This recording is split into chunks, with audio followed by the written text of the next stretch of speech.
Hoje nós vamos falar sobre os personagens, aqueles que são essenciais nas nossas histórias, devem ser bem construídos e desenvolvidos para que o nosso leitor ele consiga e ele fique cada vez mais envolvido nas nossas histórias.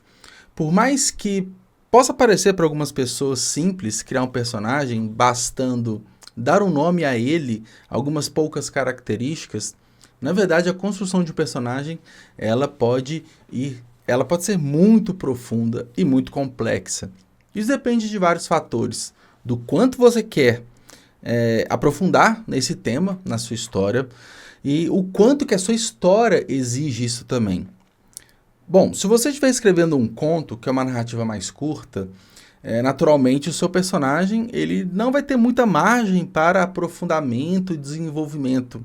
Não terão muitos conflitos. Geralmente o conto é um único conflito só. E ele não vai ter, muitas vezes, outros vários personagens para interagir e se desenvolver. Mas se a gente está falando de um romance, que é uma narrativa longa, onde nós temos até dezenas de personagens se interagindo em vários conflitos, em vários ambientes, é muito interessante desenvolver profundamente o personagem principal, os personagens principais e também os secundários. Isso é muito importante. E especificamente sobre personagens, falando sobre esse tema do vídeo de hoje, nós podemos ter alguns caminhos que a gente pode seguir. Ficha de personagem, por exemplo, que é literalmente uma ficha descritiva do personagem, já fizemos vídeo por aqui. Então, esse ponto acho que não é o ponto aqui de agora. Mas a gente vai falar muito de arquétipos. É o tema do vídeo de hoje, arquétipos de personagem. Nós vamos explorar quais são os 6 principais, por que eles são importantes, né, e como construí-los também. Eu sou o Juliano, falo sobre escrita criativa aqui no YouTube. Tem centenas de vídeos para você aqui. Se você é escritor ou um aspirante a escritor, quer dar vida às suas histórias, tem vários vídeos aqui que eu tenho certeza que ajudará você. Se inscreva no canal, curta esse vídeo e vem comigo falar sobre arquétipo de personagem. Bom, arquétipo, né, esse termo especificamente, da forma como que a gente quer retratar aqui, ele foi idealizado lá atrás por Carl Jung. Eu tenho até uma definição mais bonitinha, mais palatável, vou até colocar aqui na tela sobre o que é.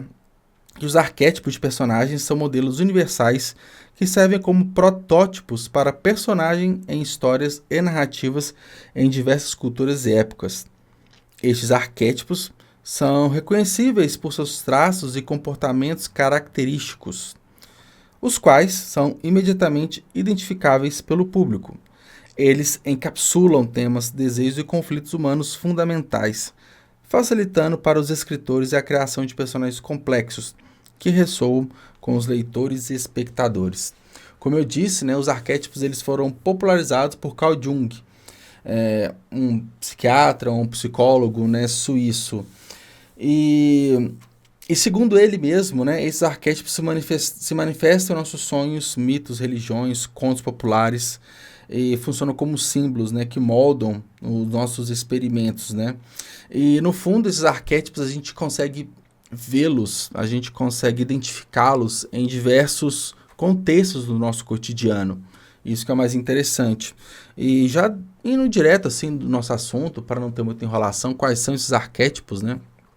O mais conhecido, talvez o mais importante, ou aquele que vai mais aparecer, é o herói. E quando a gente fala do herói, é muito interessante que esse conceito de herói não necessariamente é aquele que tem um superpoder, um super-herói, mas é aquele protagonista, aquele que carrega com ele aquele fardo de conduzir, a responsabilidade de conduzir uma história.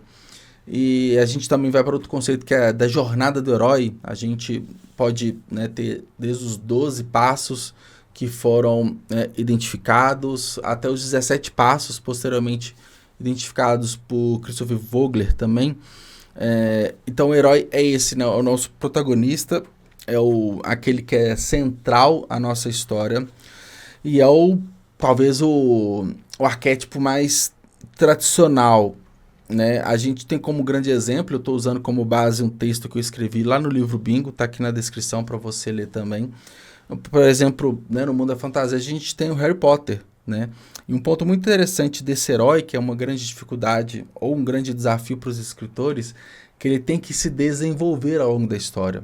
Ele geralmente começa imaturo, cheio de dúvidas, e ele precisa ser guiado, ele precisa de ter uma motivação também para começar, né, o desenvolvimento ali da história, dos conflitos, enfim. Então ele tem todo esse amadurecimento. Então, esse é o primeiro arquétipo, né? Esse do herói. Aí a gente tem o mentor também. O mentor, ele também é muito conhecido. E seguindo as histórias de fantasias, a gente tem o Gandalf, por exemplo, no Senhor dos Anéis, né? Como grande mentor do Bilbo. E esse mentor, ele tem como função ser um guia, né? Ser um guia mesmo para ajudar o nosso herói na condução ali da sua história, né? E é essencial também que esse mentor ele não tenha simplesmente só conhecimento, para não ficar muito no clichê, como aquele sábio, aquele que sabe tudo, né? Mas ele tem que ter motivações e profundidade suficiente para que ele consiga auxiliar e conduzir o herói na história. E se você, como eu disse, estiver escrevendo uma história, uma narrativa mais longa, é importante e necessário até você desenvolver arcos, né, de histórias separados para o mentor. De repente, se é uma sequência de livros, ou você pode ter um spin-off, algo assim, o mentor pode ter, sim, a sua história única desenvolvida em paralelo, né? A gente tem outro arquétipo que é do o aliado. Ele também serve como um apoio indispensável ali para o nosso herói, serve como carga física, um apoio físico, uma carga física emocional ali para o herói. É alguém para estar sempre ali compartilhando, né, de desejos, ambições, sofrimentos também.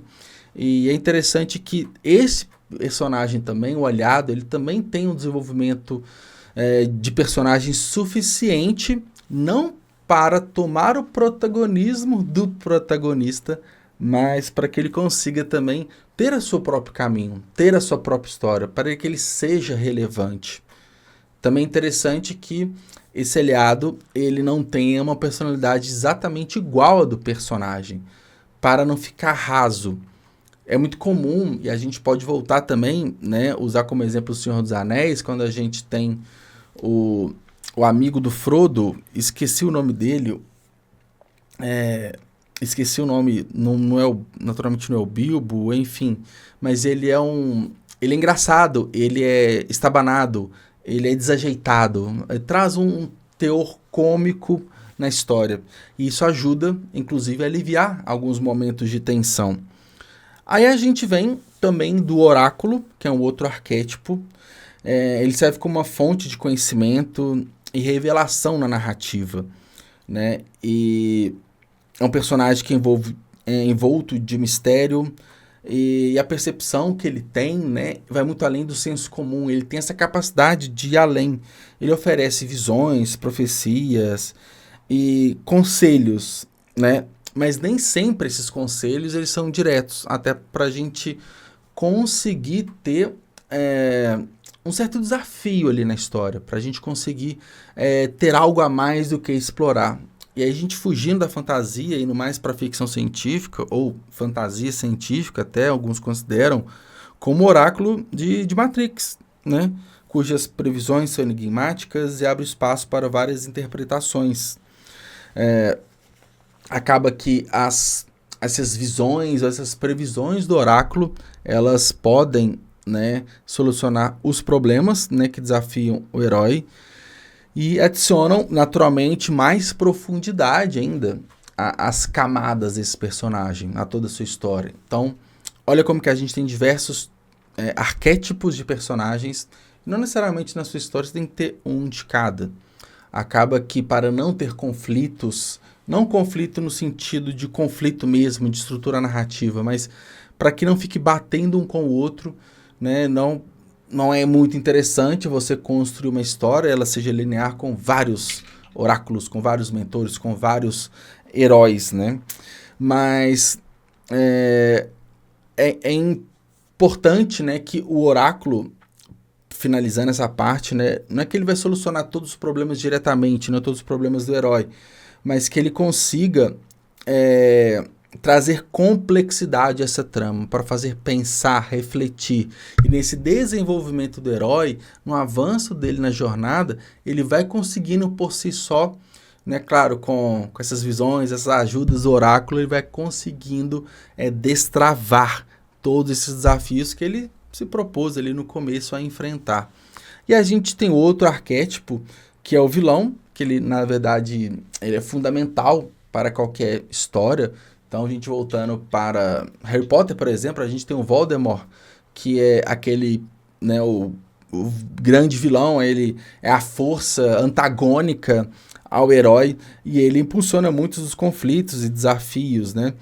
E esse arquétipo, né, do vilão não é só algo a ser superado, né? Quando ele é bem desenvolvido, a gente também tem esse vilão, ele tem suas próprias motivações, ele tem os seus desejos, ele tem o que buscar também na história. Ele não está ali simplesmente para acabar com alguém, para destruir. Ele está lá por um propósito próprio. Inclusive, muitas histórias chegam num ponto que se consegue construir tão bem ali um vilão que ele passa até a ser querido, ele passa até a ser desejado, muitas vezes pelos leitores. Isso é muito interessante, isso é muito importante, porque faz com que você tenha um peso ali de decisão de história, dependendo do caminho que você, escritor, decida ter. Por isso que é sempre válido e recomendado ter uma história de fundo ali para o vilão. E é interessante também sempre colocar na história um desafio, né? Ali, o vilão ele vai desafiar o herói, em algum momento eles vão ter alguns embates, mas esses embates também, não necessariamente, eles podem ser literalmente físicos, né?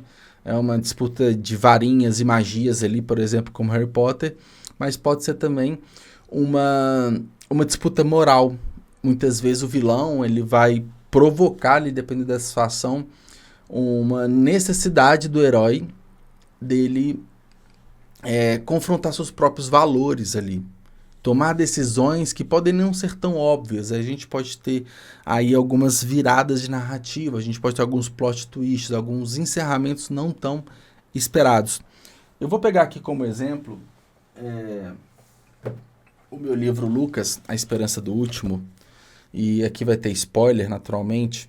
Aqui a gente tem o herói, né, o protagonista, que é o Lucas, que ele está aqui embaixo, e esse gatinho que está aqui é o Félix. O Félix, ele é o aliado, ele é aquele que está próximo, dando todo o apoio emocional e um apoio físico ele mesmo, da presença dele, já que eles vivem num ambiente que tem poucas pessoas. Eu não desenvolvi nessa história um vilão, pura e simplesmente, mas é um vilão que ele é um vírus ali que dizimou toda a população. Então ele está presente em tudo quanto é lugar. Então em diversos momentos Lucas tem essa lembrança daquilo que destruiu a sua família, destruiu a população. E por diversos momentos ele tem a sua ética, ele tem por diversos momentos seus questionamentos morais colocados à risca, colocados à prova. Será que ele vai por esse caminho? Será que ele não vai? E eu utilizo muito desse questionamento moral para tomar uma decisão final na história. Isso é um ponto bem interessante, que eu não vou dar spoiler final aqui, mas se você quiser ler, fique à vontade, link da descrição para você comprar o livro.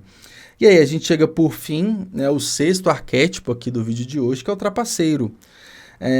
Esse é um arquétipo ali vibrante, ele frequentemente traz muito humor, ele traz quebras ali de expectativa, quebras de narrativa, ele traz ali também diversos elementos para fazer rir mesmo, né, o leitor, e foge um pouco do padrão.